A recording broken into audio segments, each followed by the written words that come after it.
Ya. Assalamualaikum warahmatullahi wabarakatuh. Perkenalkan, nama saya Deva. Nama saya Dika. Nama saya Kevin. Nama saya Ridwan. Dan nama saya Laskar. Halo semua pendengar, selamat datang di podcast Belajar di Dunia Digital. Saya Deva, dan hari ini saya gak sendirian. Ada teman-teman saya yang bakal nemenin ngobrol tentang bagaimana pendidikan berubah di zaman sekarang. Ada Fikra, Kevin, Laskar, dan Ridwan. Halo semuanya. Halo. Nah, topik kita kali ini menarik banget. Soalnya hampir semua kegiatan belajar sekarang sudah pakai teknologi. Mulai dari tugas, ulangan, sampai kelas online. Tapi apakah semua itu bikin belajar jadi lebih mudah atau malah bikin pusing? Yuk kita bahas bareng-bareng. Yuk. Kita mulai dari Fikra dulu ya. Menurut kamu gimana sih rasanya belajar di era digital ini? Menurutku sih seru banget ya. Soalnya sekarang mau belajar apa aja tinggal cari di internet. Misalnya nggak paham pelajaran, tinggal buka YouTube. Tapi kadang-kadang juga susah fokus, apalagi kalau HP-nya penuh notifikasi TikTok. Haha, ya benar. Gangguan dari HP tuh paling susah dihindarin. Kalau Kevin, kamu lebih suka belajar digital atau cara lama? Kalau aku sih suka dua-duanya. Belajar digital lebih cepat dan praktis. Tapi belajar langsung di sekolah tetap lebih asik. Soalnya bisa ngobrol langsung sama teman dan langsung nanya ke guru kalau nggak paham. Nah iya, suasana kelas itu bikin beda ya. Kalau Laskar, kamu ngerasa nggak perubahan besar dari cara belajar sekarang? Banget deh. Sekarang tugas dikumpulin lewat aplikasi, bukan lagi ditulis tangan. Memang lebih praktis, tapi jadi jarang nulis. Kalau disuruh nulis, panjang waktu ujian, tangan langsung pegal. Ah iya, setuju banget. Kalau Ridwan, kamu sendiri lebih rajin belajar pakai teknologi atau malah sering ke bawah main? Jujur aja kadang ke bawah main deh. Mau buka materi, malah buka game. Tapi kalau lagi niat belajar digital itu ngebantu banget. Apalagi aplikasi banyak belajar yang interaktif. Iya benar tuh. Jadi tergantung niat dan disiplin masing-masing ya. Sekarang kita bahas nih, apa saja kelebihan dan kekurangan dari belajar di era digital. Menurut kalian, apa sisi positifnya? Yang paling jelas, akses informasi jadi gampang banget. Mau cari materi apapun tinggal ketik di Google.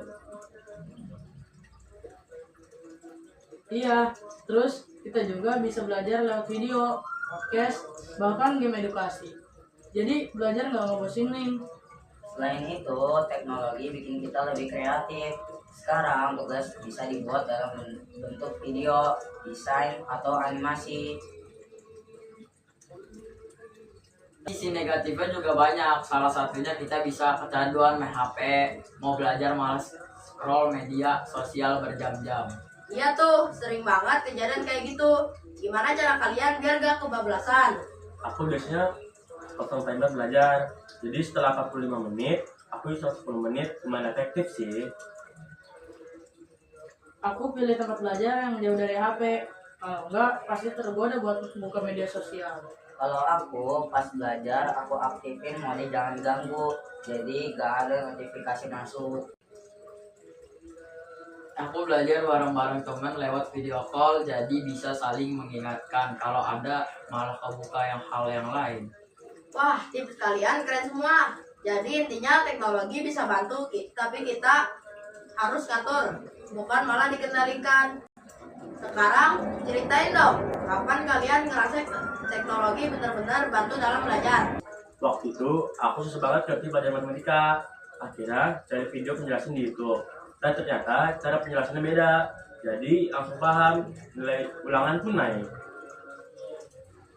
Aku waktu pandemi, semua serba online. Awalnya susah, tapi lama-lama malah jadi terbiasa. Aku juga jadi belajar edit video dan presentasi online. Jadi nambah kemampuan baru. Kalau aku pas ngerjain tugas kelompok, kita nggak perlu ketemu langsung, cukup pakai Google Docs, semua bisa nulis bareng, cepet banget selesainya. Coba lihat kamera. Aku belajar bahasa Inggris pakai aplikasi Duolingo. Seru banget karena kayak main game gitu tapi sambil belajar kosakata. Wah, keren-keren banget pengalamannya. Tapi pasti ada juga pengalaman yang nggak enaknya ya. Ada banget. Pernah ulangan online, sinyal tiba-tiba hilang. Panik banget.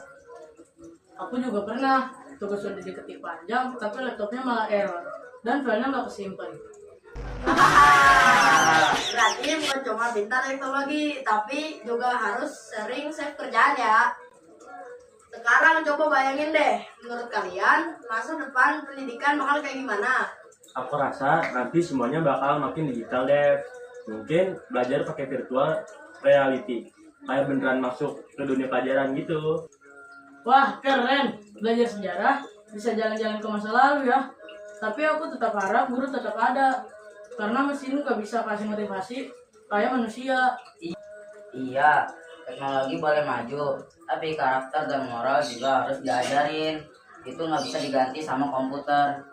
Sebalik nih. Aku pengen pendidikan ke depannya lebih merata. Masih banyak daerah yang susah sinyal atau belum mempunyai alat belajar digital. Wah, setuju banget. Jadi masa depan pendidikan itu bukan cuma tentang teknologi, tapi juga pemerataan dan karakter. Keren banget pemikiran kalian. Wah, gak kerasa ya, udah hampir 10 menit kita ngobrol. Banyak banget pelajaran yang bisa diambil. Dari obrolan tadi, kita bisa simpulkan kalau teknologi itu penting, tapi semangat belajar dan kedisiplinan tetap yang utama. Iya, jangan sampai teknologi bikin kita malas atau lupa tanggung jawab. Gunakan internet untuk hal-hal positif dan produktif.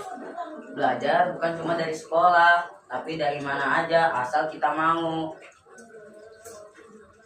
Dan jangan lupa tetap jaga keseimbangan antara dunia digital dan dunia nyata. Keren banget. Terima kasih buat teman-temanku Fitra, Kevin, Laskar, dan Ridwan yang udah ngobrol bareng hari ini. Semoga obrolan kita bisa bikin pendengar semangat belajar dan bijak menggunakan teknologi. Sampai jumpa di episode berikutnya dari podcast Belajar di Dunia Digital. Sampai jumpa. Sampai jumpa.